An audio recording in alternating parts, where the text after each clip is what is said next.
مکہ مکرمہ میں ایک عورت تھی، اس کو اپنے حسن پر بڑا ناز تھا۔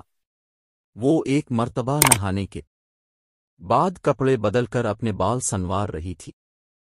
آئینے کے سامنے کھڑی تھی اور اپنے آپ پہ بہت فریفتہ تھی کہ میں بہت حور پری ہوں۔ خاوند کو جب دیکھا تو اس نے بڑے ناز نخرے سے بات کی کہ ہے کوئی مرد ایسا جو مجھے دیکھے اور میری تمنا نہ کرے؟ تو خاوند نے کہا ہاں ہے، عبید بن عمیر، یہ مسجد نبوی میں مدرس اور خطیب تھے۔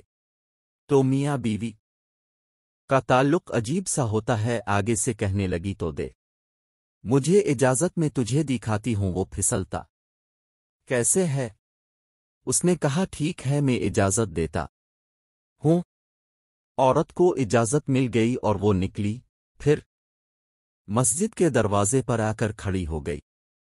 اب جب مولانا عبید بن عمیر رحمت اللہ مسجد نبوی صلی اللہ علیہ وسلم سے باہر نکلے مکہ مکرمہ، تو عورت نے پہلے اس طریقے سے بات کہی جیسے کوئی مسئلہ پوچھنے کے لیے کھڑی ہو۔ تو مولانا کھڑے ہو گئے۔ اس دوران اس نے اپنے چہرے سے نقاب کو ہٹا دیا۔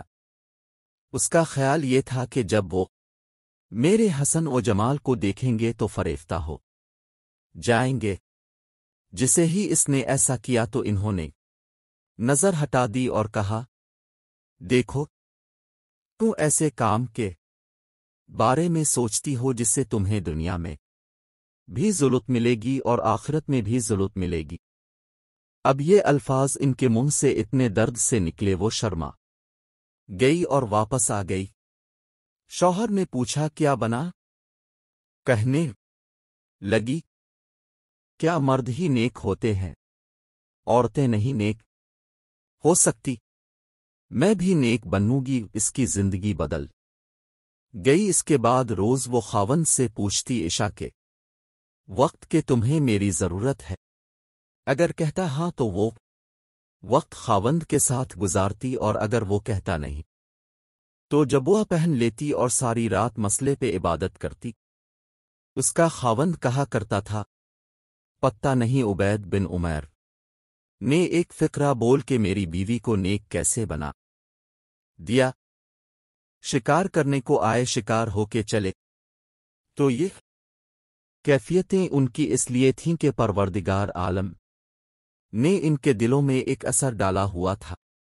ایمان کامل ان کے دلوں میں تھا، اور یہ نہیں کہ صرف بڑے لوگوں کو یہ حال تھا، بچوں کا بھی یہی حال تھا۔ ایک باپ اپنے بیٹے کے ساتھ جا رہا تھا۔ اس نے راستے میں آم کا باغ دیکھا جس میں پکے ہوئے آموں سے درخت لدے ہوئے تھے۔ بچے کے باپ کی نیت میں فطور آ گیا۔ اس نے بیٹے کو بولا میں باغ میں آم توڑنے جاتا ہوں، تم یہیں کھڑے رہو، اور اگر کوئی نظر آیا تو مجھے آواز دے دینا۔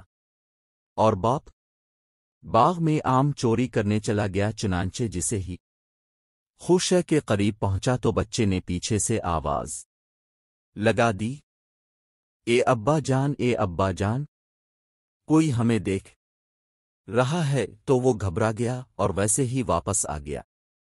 آ کے دیکھا تو گلی میں تو کوئی بھی نہیں تھا۔ وہ بیٹے کی اس حرکت کو دیکھ کر سخت غصہ ہوا اور بولا یہاں تو کوئی بھی موجود نہیں جو ہمیں دیکھ رہا ہو۔ بیٹے نے کہا ابوا جان، انسانوں میں سے ہمیں کوئی نہیں دیکھ رہا، مگر انسانوں کا پروردگار تو ہمیں دیکھ رہا ہے۔ چھوٹا بچہ 10 سال کی عمر ہے تقرب، اس کا بھی یقین ایسا بن گیا تھا، اور یہ یقین خود بخود نہیں بنتا تھا، ماں باپ بناتے تھے۔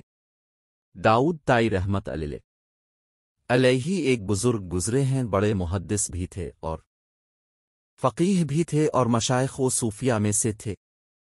امام اعظم ابو حنیفہ رحمت علیہ کے ہاں جو خاص شاگرد تھے، ناچالیس جو فتویٰ لکھنے میں اور مشورہ دینے میں کام آتے تھے۔ جو مجلس مشاورت تھی یہ اس میں سے ایک تھے۔ بہت تقوی کے پہاڑ تھے، وہ اپنے بارے میں خود بتلاتے ہیں کہ میری عمر 5 سال کی تھی تو میرے ماموں گھر آئے اور کہنے لگے کہ داؤد اللہ تعالیٰ کو یاد کر لیا کرو۔ میں نے کہا کیسے یاد کروں؟ ماموں کہنے لگے جب تم سونے لگو نہ بستر پہ تو اس وقت تم یہ کہہ لیا کرو کہ اللہ تعالیٰ میرے ساتھ ہے، اللہ تعالیٰ مجھے دیکھتا ہے، بس یہ کہہ دیا کرو پھر سو جایا کرو۔ وہ کہتے ہیں میں نے کہنا شروع کر دیا۔ پھر کچھ عرصے بعد ماموں سے ملاقات ہوئی تو کہنے لگے اللہ تعالیٰ کو یاد کرتے ہو؟ میں نے کہا ہاں۔ وہ کہتے اتنا ہی کافی نہیں بلکہ اب کچھ زیادہ اللہ تعالیٰ کو یاد کرو۔ تو پھر کہنے لگے میں سونے سے پہلے اللہ تعالیٰ مجھے دیکھتا ہے، اللہ تعالیٰ میرے ساتھ ہے، آنکھ بند ہونے تک کہتا رہتا۔ اب جو بات بندہ روز کرتا رہے اس کا دل پہ اثر تو ہوتا ہے۔ وہ کہتے ہیں کہ میں بچہ تھا، ان الفاظ کے بار بار کہنے اور دھرنے سے میرے دل میں اللہ سبحانہ و تعالیٰ کا ایسا استحضار آ گیا کہ بچپن میں ہی دل میں یہ خیال پختہ ہو گیا کہ میں نے اللہ سبحانہ و تعالیٰ کی زندگی بھر کوئی نافرمانی نہیں کرنی۔